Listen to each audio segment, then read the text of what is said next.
Hello my dear student, welcome back to my YouTube channel Subhash study centre. जितने भी मेरे प्यारे बच्चे 22 फरवरी 2024 को हिंदी विषय का पेपर देने वाले हैं और क्लास 10th के विद्यार्थी हैं, जितने भी मेरे प्यारे बच्चे कक्षा 10 के विद्यार्थी हैं जिनका पेपर 22 फरवरी 2024 को हिंदी विषय का है, आप सभी लोग आज के इस वीडियो को कंप्लीट देखिएगा, क्योंकि इस वीडियो में मैं लेकर के आ चुका हूं आप सभी के लिए हिंदी विषय का मॉडल पेपर। और यह मॉडल पेपर है, पेपर का कोड क्या है 801 डबल ए, यानी ए और ए डबल ए है। मेरे प्यारे बच्चों, इस मॉडल पेपर को यदि आप तैयार कर लेते हो तो आप 70 में से 70 का स्कोर भी कर सकते हो, क्योंकि इस मॉडल पेपर के अंतर्गत जितने भी प्रश्न हैं इनके अतिरिक्त जो भी महत्वपूर्ण प्रश्न आपकी बोर्ड परीक्षा 2024 के लिए बन सकते हैं उन सभी प्रश्नों को मैं बताऊंगा इसी वीडियो में। बस आपको क्या करना है, वीडियो को लाइक कर देना है, शेयर कर देना है, साथ ही साथ इस मॉडल पेपर के सभी महत्वपूर्ण प्रश्नों को अपनी नोट्स पर जरूर लिख लेना है। मेरे प्यारे बच्चों, हिंदी विषय का कोड होता है 901, जैसा कि आप सभी जानते हैं, और पेपर आपका हिंदी विषय का जो 2024 में होने वाला है 22 फरवरी 2024 को, पेपर का पैटर्न भी सेम यही रहेगा जैसा कि मैं आपको इस वीडियो में बताने वाला हूं। तो मेरे प्यारे बच्चों, समय आपको मिलेगा 3 घंटे 15 मिनट का, पेपर में आपको समय मिलेगा। पेपर का पूर्णांक रहेगा 70 अंकों का। अब यहाँ पर कुछ नोट दिए गए हैं। पहला है, प्रारंभ के 15 मिनट पहले आपको पेपर मिल जाएगा, किस लिए? पढ़ने के लिए। तो 15 मिनट मिलेंगे आपको पेपर को पढ़ने के लिए, यानी पेपर को हल करने के लिए कितना समय आपके पास बचेगा? 3 घंटे का। आपको 3 घंटे का समय मिलेगा पेपर को हल करने के लिए। प्रश्न पत्र 2 खंडों में विभाजित रहेगा, खंड आ और खंड बा में। अब खंड आ में क्या होगा? 20 अंक के, खंड आ में 20 अंक के बहुविकल्पी प्रश्न दिए होंगे और इनका उत्तर आपको कहां पर फिल करना होगा? ओएमआर शीट में फिल करना होगा। खंड आ के अंतर्गत जो 20 बहुविकल्पी प्रश्न होंगे इनका उत्तर आपको ओएमआर शीट में भरना होगा। यदि आप ओएमआर शीट में इन 20 प्रश्नों का उत्तर सही उत्तर भरते हैं, सही तरीके से भरते हैं, तो आपके पूरे पूरे 20 नंबर पक्के हो जाएंगे। राइटिंग चाहे आपकी अच्छी हो अथवा ना हो, आपने यदि उत्तर सही भरा है, सही तरीके से भरा है, तो ये 20 नंबर आपको पूरे पूरे मिलेंगे। लेकिन जो वर्णनात्मक प्रश्न आएंगे 50 अंकों के, इसमें यदि आपकी राइटिंग अच्छी नहीं है, जब आप कॉपी लिखोगे, कॉपी लिखने का सही तरीका आपने नहीं प्रयोग किया, तो आपके 50 में से 50 पूरे नहीं मिलेंगे, नंबर कम मिलेंगे आपको। इस चीज का आप लोग विशेष ध्यान दीजिएगा। तो मेरे प्यारे बच्चों, आप देखोगे खंड बा में यहाँ पर जैसा कि मैंने आपको बताया 50 अंकों के वर्णनात्मक प्रश्न दिए गए हैं और प्रत्येक प्रश्न के सम्मुख अंक भी दिए गए हैं कि कौन सा प्रश्न कितने अंक का है।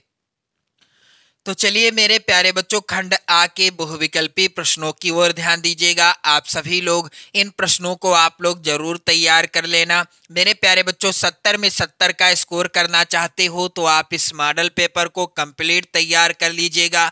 मैं वादा करता हूं कि आप अच्छा स्कोर करोगे बोर्ड परीक्षा 2024 में। पहला प्रश्न है यहाँ पर, निम्नलिखित कथनों में से सही कथन कौन सा है, आपको पहचानना है। तो पहला कथन है यहाँ पर, हजारी प्रसाद द्विवेदी एक ख्याति लब्ध कवि हैं। ये कथन क्या है? गलत है। दूसरा है यहाँ पर, गोदान प्रेमचंद का प्रसिद्ध महाकाव्य है। यह कथन भी गलत है। तीसरा, ममता कहानी के लेखक जयप्रकाश भारती हैं। ये कथन भी गलत है। हजारी प्रसाद द्विवेदी जी एक ख्याति लब्ध कवि हैं, ये बिल्कुल गलत है क्योंकि ये कवि नहीं है। गोदान मुंशी प्रेमचंद जी का प्रसिद्ध महाकाव्य नहीं है, तो क्या है? उपन्यास है। आप लोग ध्यान देंगे, उपन्यास है। तीसरा कथन है ममता कहानी के लेखक जयप्रकाश भारती हैं। ये गलत है क्योंकि ममता कहानी के लेखक कौन हैं? जयशंकर प्रसाद जी हैं। मेरे प्यारे बच्चों, आप लोग ध्यान देंगे, चौथा कथन है यहाँ पर संस्कृति के 4 अध्याय के लेखक रामधारी सिंह दिनकर जी हैं। यही कथन सत्य है। प्रश्न संख्या 2 है, वेरी इंपॉर्टेंट। आकाशदीप और ममता कृति है किसकी? हजारी प्रसाद द्विवेदी जी की या मुंशी प्रेमचंद जी की, दिनकर जी की यानी रामधारी सिंह दिनकर जी की, या फिर जयशंकर प्रसाद जी की? तो आकाशदीप और ममता यदि पूछ लिया जाता है परीक्षा में किस विधा पर आधारित रचनाएं हैं, तो आकाशदीप और ममता दोनों ही कहानी विधा पर आधारित रचना है। और ये दोनों रचनाएं किसके द्वारा रचित हैं?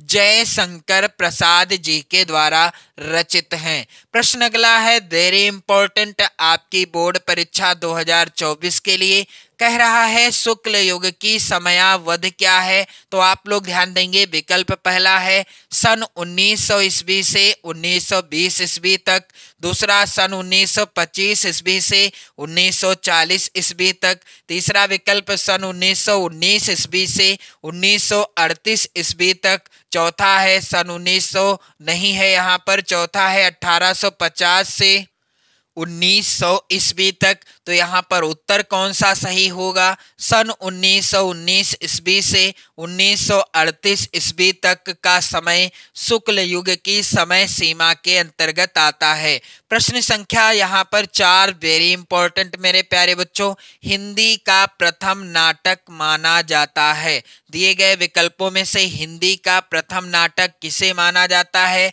पहला विकल्प है यहाँ पर नहुस, दूसरा विकल्प है चंद्रगुप्त, तीसरा विकल्प है हरिश्चंद्र जी को। यहाँ पर आप लोग ध्यान देंगे, हरिश्चंद्र क्या नाटक है हिंदी का प्रथम, या इनमें से कोई नहीं? तो यहाँ पर उत्तर होगा हिंदी का प्रथम नाटक किसे माना जाता है? नहुस को माना जाता है। और हिंदी का जो प्रथम नाटक है जो कि नहुस है, इसके लेखक हैं कौन? गिरधर दास जी। इनका पूरा नाम क्या था? आप लोग ध्यान दीजिएगा, गोपाल चंद्र गिरधर दास जी हिंदी के प्रथम नाटक के रचनाकार थे। प्रश्न संख्या 5 है मेरे प्यारे बच्चों, नीड़ का निर्माण फिर किस विधा की रचना है? तो यहाँ पर आप ध्यान दीजिएगा, विकल्प पहला आत्मकथा, दूसरा उपन्यास, तीसरा निबंध, चौथा कहानी। तो नीड़ का निर्माण फिर आत्मकथा विधा पर आधारित रचना है। और मेरे प्यारे बच्चों, इस रचना के रचनाकार कौन है? नीड़ का निर्माण फिर नाटक विधा पर तो आधारित है नहीं, आत्मकथा विधा पर आधारित है। यह रचना हरिवंश राय बच्चन, यदि प्रश्न में आ जाए कि नीड़ का निर्माण फिर किस विधा की रचना है, तो यह है हरिवंश राय बच्चन जी की रचना। मेरे प्यारे बच्चों, प्रश्न इसके बाद आप देखोगे अगला, वेरी इंपॉर्टेंट, तार सप्तक के संपादक कौन हैं? आप लोग इन प्रश्नों को जरूर तैयार कर लेना यदि आप भी 70 में 70 का स्कोर करना चाहते हैं तो।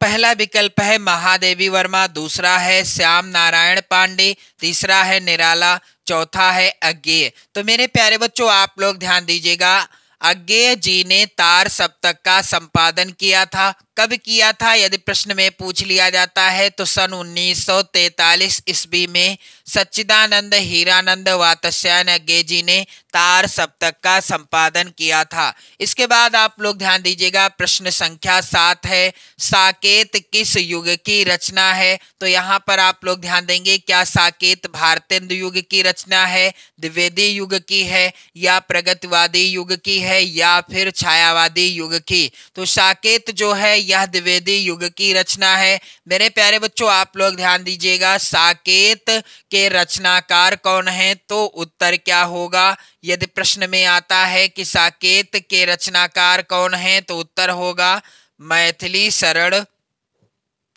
गुप्त जी। साकेत महाकाव्य है जो कि मैथिली शरण गुप्त जी के द्वारा रचित है और यह द्विवेदी युग में लिखा गया था।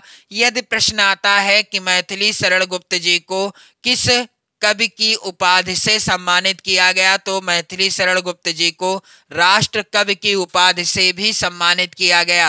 यानी राष्ट्र कवि किसे कहा जाता है, तो उत्तर होगा मैथिली शरण गुप्त। मैंने आपको बताया ना कि वीडियो को आप लास्ट तक देखिएगा, मैं आपको प्रत्येक महत्वपूर्ण प्रश्न बताता चलूंगा। मेरे प्यारे बच्चों, प्रश्न संख्या 8 है यहाँ पर, रीतिकाल की समय सीमा क्या है। पहला विकल्प है सन 1600 से 1616 ईस्वी तक। दूसरा है विकल्प सन 1800 से 1818 ईस्वी तक। तीसरा विकल्प सन 1643 से 1843 ईस्वी तक। चौथा सन 1616 से 1632 ईस्वी तक। तो रीतिकाल की समय सीमा क्या है मेरे प्यारे बच्चों, इसका उत्तर होगा सन 1643 ईस्वी से 1843 ईस्वी तक के बीच का समय रीतिकाल का समय कहलाता है, यानी रीतिकाल की समय सीमा है। मेरे प्यारे बच्चों, प्रश्न संख्या 9 है, राम की शक्ति पूजा के रचनाकार कौन हैं। क्या सूर्यकांत त्रिपाठी निराला जी हैं, या महादेवी वर्मा जी हैं, या फिर सुमित्रा नंदन पंत जी हैं, या रामधारी सिंह दिनकर जी हैं। तो सूर्यकांत त्रिपाठी निराला जी के द्वारा रचित है राम की शक्ति पूजा नामक रचना। इसके बाद आप देखोगे प्रश्न संख्या 10 मोस्ट इंपॉर्टेंट है मेरे प्यारे बच्चों, करुण रस का स्थायी भाव क्या है। तो करुण रस का स्थायी भाव आप सभी जानते हैं, शोक है। रति किस रस का स्थायी भाव है, रति है श्रृंगार रस का स्थायी भाव। क्रोध है रौद्र रस का स्थायी भाव, यानी क्रोध किस रस का स्थायी भाव है, रौद्र रस का। और भयानक रस का स्थायी भाव क्या है, भय है। आप लोग ध्यान देंगे, भयानक रस का स्थायी भाव भय है। क्रोध है रौद्र रस का स्थायी भाव, रति है श्रृंगार रस का स्थायी भाव, और करुण रस का स्थायी भाव क्या है, शोक है। यहाँ पर यही विकल्प सही होगा। मेरे प्यारे बच्चों, प्रश्न संख्या यहाँ पर आप देखोगे 11 है, पीपर पात सरिस मन डोला में कौन सा अलंकार है। मैंने आपको कई वीडियो में बताया है कि जहां पर एक वस्तु या व्यक्ति की किसी दूसरी प्रसिद्ध वस्तु या प्रसिद्ध व्यक्ति के साथ समानता या तुलना की जाती है, वहां पर होता है उपमा अलंकार। अब यहाँ पर पीपर पात सरिस मन डोला, मन की तुलना किसके साथ की जा रही है, पीपल के पत्ते के समान की जा रही है, क्योंकि मन उसी प्रकार से डोल रहा है जिस प्रकार से पीपल का पत्ता हवा में डोलने लगता है। तो यहाँ पर उपमा की गई है, तुलना की गई है, इसलिए यहाँ पर है उपमा अलंकार। प्रश्न संख्या 12 है मेरे प्यारे बच्चों, रोला छंद के प्रत्येक चरण में कितनी मात्राएं होती हैं। क्या 16 होती हैं, 20 होती हैं, 24 या फिर 28। तो रोला छंद के प्रत्येक चरण में कितनी मात्राएं होती हैं, 24 मात्राएं होती हैं। मेरे प्यारे बच्चों, प्रश्न संख्या यहाँ पर 13 है, सुन केवट के बैन प्रेम लपेटे अटपटे बिहसे करुणा ऐन चितई जानकी लखन तनु। यहाँ पर क्या सोरठा है, सवैया है, कुंडलिया है, या रोला है। मेरे प्यारे बच्चों, यहाँ पर आप लोग ध्यान दीजिएगा, सुन केवट के बहन, यहाँ पर क्या है, सोरठा है, सोरठा छंद है। और सोरठा छंद से रिलेटेड और भी प्रश्न पूछा जाता है, पूछ लिया जाएगा सोरठा के पहले और तीसरे चरण में कितनी कितनी मात्राएं। तो आपका उत्तर क्या रहेगा, 11 मात्राएं होती हैं।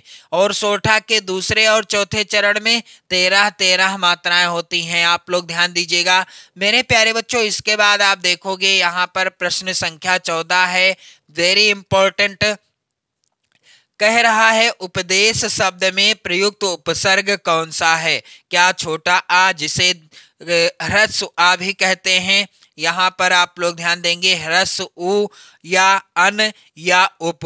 तो उपदेश शब्द में प्रयुक्त उपसर्ग कौन सा है। यदि हम देश में क्या जोड़ देते हैं, उपसर्ग जोड़ देते हैं, तो क्या हो जाएगा, उपदेश ही तो होगा। मेरे प्यारे बच्चों यहाँ पर आप देखेंगे ये वाला उत्तर सही है। अब देखो प्रश्न संख्या 15 है, सुख दुख में समास कौन सा है। तो यहाँ पर मैं आपको एक बात बताना चाहूंगा कि जहाँ पर पहला पद और दूसरा पद, पहला और दूसरा पद दोनों पदों की क्या हो, प्रधानता हो, क्या हो, प्रधानता हो, वहां पर होता है कौन सा समास।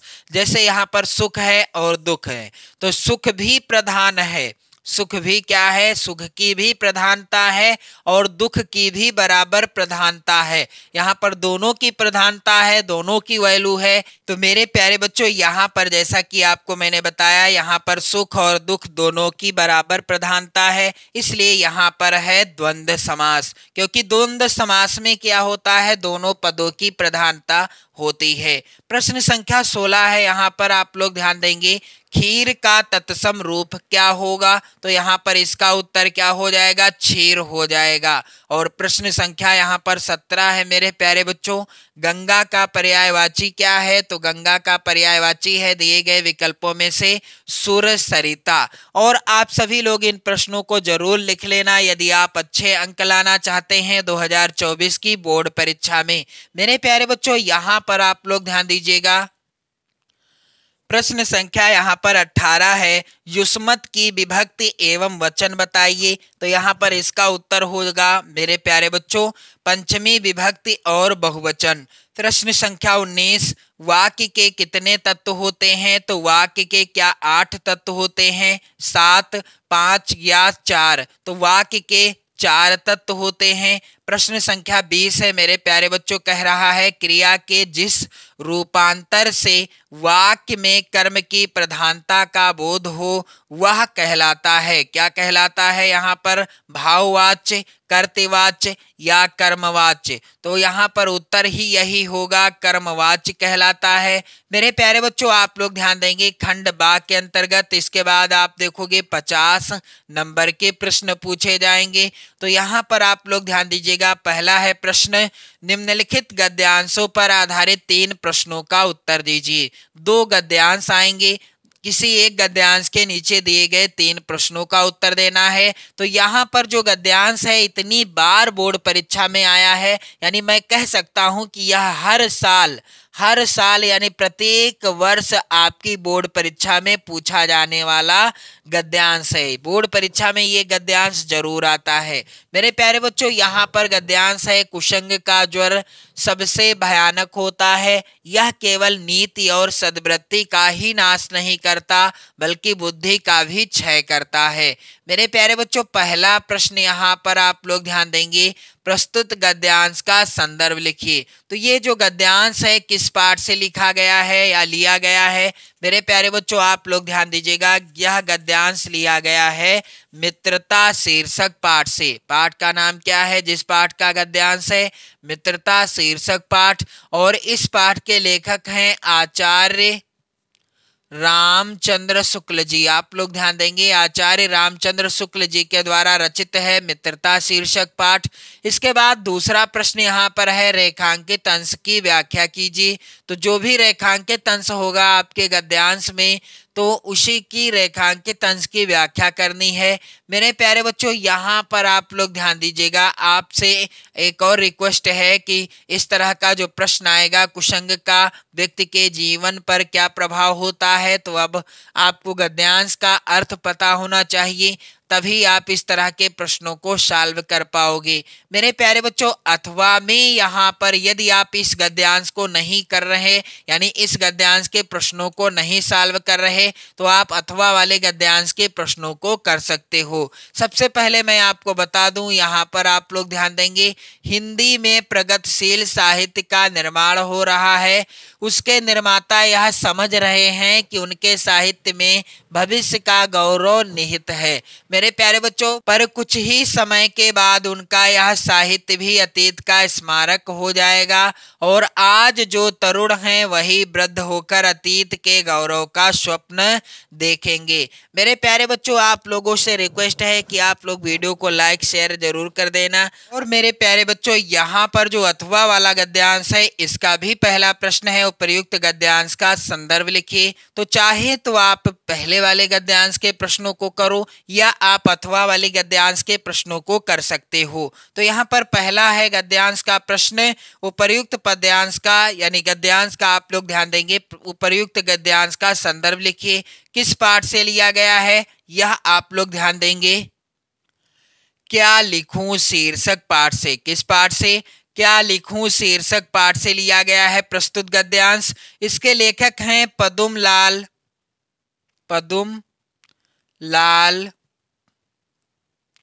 पुन्नालाल बख्शी। पदुमलाल पुन्नालाल बख्शी जी हैं इस पाठ के रचनाकार। मेरे प्यारे बच्चों, आपसे रिक्वेस्ट है कि आप लोग वीडियो शेयर जरूर कर देना। और इसी तरह से अथवा में यहाँ आप देखोगे, अथवा में जो गद्यांश है इसका दूसरा प्रश्न है, गद्यांश के रेखांकित अंशों की व्याख्या कीजिए। और जो भी रेखांकित अंश होगा उसी की व्याख्या करनी है, बाकी शेष की नहीं करनी। तीसरा प्रश्न का उत्तर भी आप गद्यांश में ढूंढकर लिख पाओगे। इसके बाद आप देखोगे अगला प्रश्न संख्या 2, दिए गए पद्यांश पर आधारित 3 प्रश्नों का उत्तर दीजिए। 6 नंबर का ये भी प्रश्न आएगा। पद्यांश इस प्रकार से हैं। पहला है पद्यांश, ऊधो मन न भये 10-20, एक हुतो सो गयो श्याम संग को अवराधे ईस, इंद्री शिथिल भई केशव बिनु ज्यों देहि बिनु शीस। मेरे प्यारे बच्चों, ये जो पद्यांश है यह लिया गया है सूरदास जी के द्वारा रचित पद शीर्षक पाठ से। और सूरदास जी के जितने भी पद हैं आपकी पाठ्य पुस्तक में, सभी पदों की मैंने हिंदी अनुवाद की वीडियो प्रोवाइड करा दी है। मैंने इनकी व्याख्या बता दी है सरल शब्दों में, आप वीडियो जाकर देख सकते हो। यहाँ पर आप देखोगे आपका ये जो पहला पद्यांश है इसका पहला प्रश्न, उपर्युक्त पद्यांश का संदर्भ लिखिए, फिर रेखांकित अंश की व्याख्या करना है और निराकार ब्रह्म की उपासना के संदर्भ में गोपियां या गोपियों ऊधो से क्या पूछ रही हैं, गोपियां ऊधो से क्या पूछ रही हैं। मेरे प्यारे बच्चों, अथवा में यहाँ पर जो है आप देख रहे हैं पद्यांश, आप चाहो तो इसका आंसर करें या फिर अथवा में जो पूछा जाए उसका आप आंसर कर सकते हो। मेरे प्यारे बच्चों, अथवा में जो यहाँ पर है आप लोग ध्यान देंगे, सहे वार पर वार अंत तक लड़ी बीर बालासी, आहुति से गिर चढ़ी चिता पर चमक उठी ज्वालासी। और आगे यहाँ पर आप लोग ध्यान देंगे, बढ़ जाता है मानवीर का रण में बलि होने से, मूल्यवती होती सोने की भस्म यथा सोने से, रानी से भी अधिक हमें अब यह समाधि है प्यारी, यहाँ निहित है स्वतंत्रता की आशा की चिन्हगारी। मेरे प्यारे बच्चों, ये जो है पद्यांश, इसका भी पहला प्रश्न है, प्रस्तुत पद्यांश का संदर्भ लिखिए। तो मैं आपको बता दूं, यह जो लिया गया है कविता झांसी की रानी की समाधि पर, किस कविता से रचित है? झांसी की रानी की समाधि पर, आप लोग ध्यान देंगे। और इस कविता के रचने वाले कौन हैं, यानी यह किसके द्वारा रचित है? सुभद्रा कुमारी चौहान जी।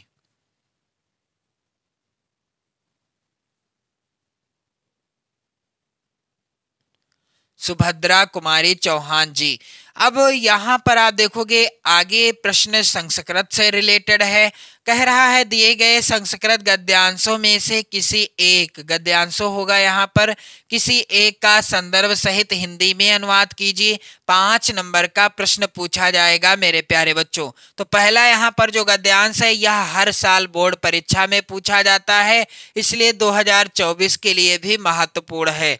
कह रहा है इयम नगरी द्विविध धर्माणाम संगम स्थली, महात्मा बुद्धा तीर्थकरा पार्श्वनाथा शंकराचार्य कबीरा गोस्वामी तुलसीदासा अन्ये च बहवः महात्मानाः अत्रागत्ते स्ववियान विचारान प्रसारयन्। मेरे प्यारे बच्चों, यह जो है पद्यांश नहीं है, गद्यांश है। किस पाठ से रचित है? वाराणसी शीर्षक पाठ से रचित है। इसके बाद आप देखोगे मेरे प्यारे बच्चों, अथवा में यहाँ पर और भी एक गद्यांश है, वेरी इंपॉर्टेंट, अस्माकं संस्कृति सदा गतिशीला वर्तते। मेरे प्यारे बच्चों, यह लिया गया है किस पाठ से? भारतीय संस्कृति शीर्षक पाठ से। किस पाठ से? भारतीय संस्कृति शीर्षक पाठ से लिया गया है। इसके बाद आप देखोगे प्रश्न संख्या 4 है, दिए गए संस्कृत पद्यांशों में से किसी एक का संदर्भ सहित हिंदी में अनुवाद आपको करना होगा। मानम हित्वा प्रियो भवति, क्रोधम हित्वा न शोचति, कामम हित्वार्थवान भवति, लोभम हित्वा सुखी भवेत। तो यह पहला है पद्यांश और यह लिया गया है जीवन सूत्राणि, जीवन सूत्राणि शीर्षक पाठ से। इसके बाद मेरे प्यारे बच्चों अथवा में जो यहाँ पर श्लोक दिया गया है, नीर क्षीर विवेके हंसालस्यम त्वमेव तनुषे चेत, यह जो दिया गया है किस पाठ से है? अनयोक्ति विलासा शीर्षक पाठ से। किस पाठ से? अनयोक्ति विलासा शीर्षक पाठ से है। फिर इसके बाद प्रश्न संख्या यहाँ पर 5 आप देखोगे ऐसा आएगा, अपने पठित खंड काव्य के आधार पर निम्नलिखित प्रश्नों में से किसी एक का उत्तर दीजिए। तो मेरे प्यारे बच्चों यहाँ पर आप लोग ध्यान देंगे, प्रत्येक खंड काव्य से 2-2 प्रश्न पूछे गए हैं।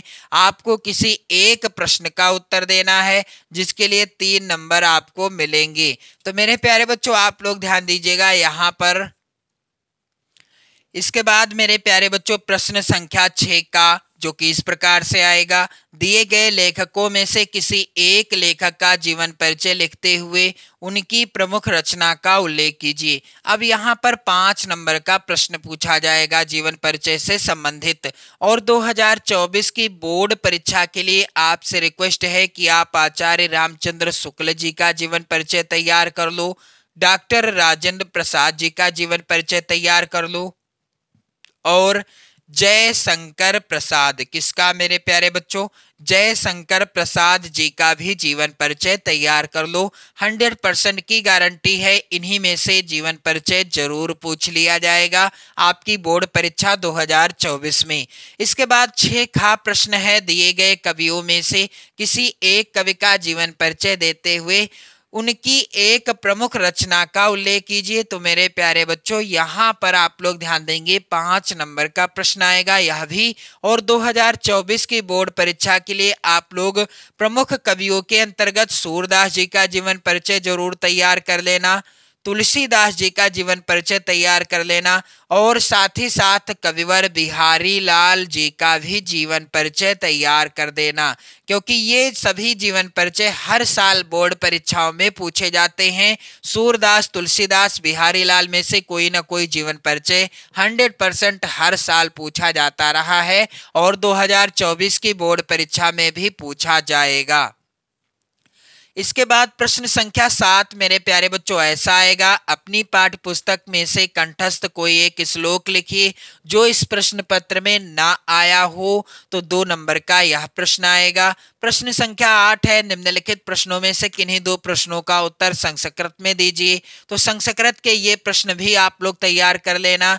कुत्र मरणम मंगलम भवति, वेरी इंपॉर्टेंट प्रश्न है, ये सभी प्रश्न आप लोग तैयार कर लेना। 2024 की बोर्ड परीक्षा में 100% पूछे जाएंगे।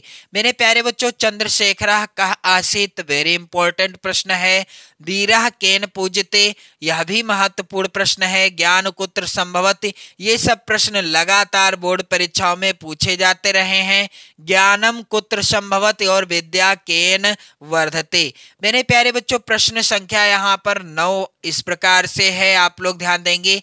निम्नलिखित में से किसी एक विषय पर निबंध लिखिए और इसके लिए अब आपको मिलेंगे 7 नंबर। तो यहाँ पर पहला है विकल्प विद्यार्थी और अनुशासन, दूसरा विकल्प है विज्ञान अभिशाप या वरदान, वेरी इंपॉर्टेंट निबंध है आपकी बोर्ड परीक्षा के लिए। मेरे प्यारे बच्चों यहाँ पर आप लोग ध्यान दीजिएगा, प्रदूषण की समस्या और समाधान, इस निबंध को आप जरूर तैयार कर लो। 2011 से लगातार 2023 की बोर्ड परीक्षा में पूछा जाने वाला निबंध है। 2011 से 2022 तक पूछा गया, 23 में भी पूछा गया और 24 में भी आएगा। पर्यावरण प्रदूषण की समस्या और समाधान। और एक निबंध यह भी पढ़ लेना आप लोग, भ्रष्टाचार कारण एवं निवारण। इसके बाद प्रश्न संख्या 10 है मेरे प्यारे बच्चों, छात्रवृत्ति के लिए अपने प्रधानाचार्य को एक पत्र लिखिए। 4 नंबर का प्रश्न पूछा जाएगा। अथवा में प्रश्न है, शहर की सफाई हेतु अपने शहर के मुख्य नगर अधिकारी को पत्र लिखिए। तो किसी एक विषय पर आपको प्रार्थना पत्र लिखना है। 4 नंबर आपको यहाँ से भी मिलेंगे। तो मेरे प्यारे बच्चों, आप लोग वीडियो को लाइक कर दें, शेयर कर दें, और सबसे जरूरी बात, इस वीडियो में जितने भी प्रश्न मैंने अन्य महत्वपूर्ण बताए हैं उन्हें जरूर तैयार कर लेना। तो पढ़ते रहो मेरे प्यारे बच्चों, मस्त रहो। 22 फरवरी 2024 के हिंदी विषय की धुआंधार तैयारी करते रहो। जय हिंद।